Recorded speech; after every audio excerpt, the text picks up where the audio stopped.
Hello? Are you guys home right now? In a Winnipeg wind chill that feels like -50, outreach worker Taggart Porter is looking for anyone living outside. I just want to see if you need anything, all right? Turns out there's no one here, but around the corner, in a downtown alley, Hey, you got a second? Nikki and her friend Lee are living on the street. They aren't dressed for it. You don't have a whole lot on there. Do you want a coat? We got some extra coats. Yeah, come on, we'll get you one.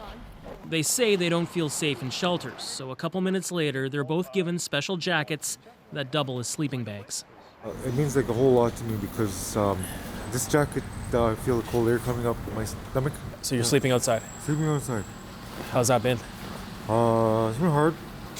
It's been hard, like really hard. Like sometimes you don't get enough rest because you don't feel safe.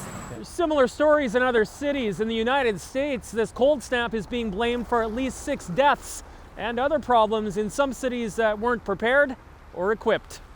Minneapolis is no stranger to winter, but wind chills here are also extreme. Police are handing out warm clothes. Hey, you need gloves!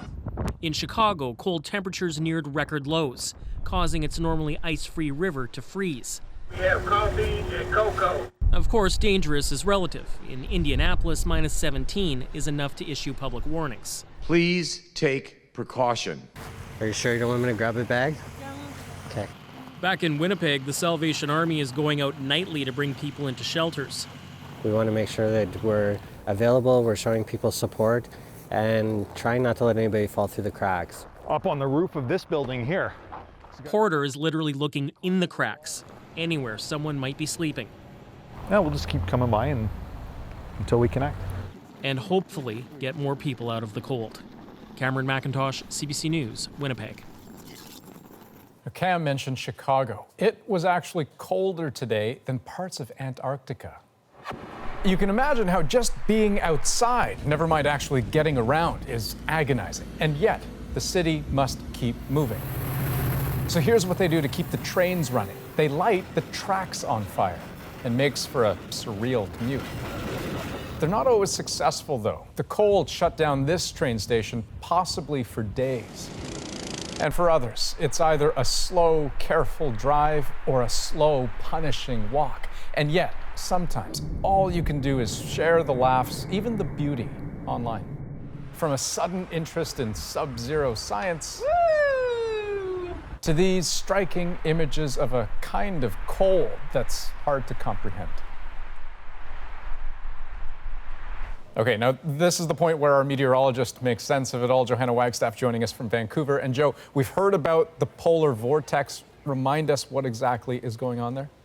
So, Andrew, the polar vortex is basically just a band of swirling winds that's normally locked up in the Arctic, but every once in a while that vortex is disturbed and meanders much farther south than normal. In this case, the vortex is actually split in two, and one of those pockets of extremely cold air is entrenched across a huge swath of North America, with the heart of that cold air in central Canada and the U.S. Midwest. And Joe, to what extent should we expect this kind of winter to happen again and again and again?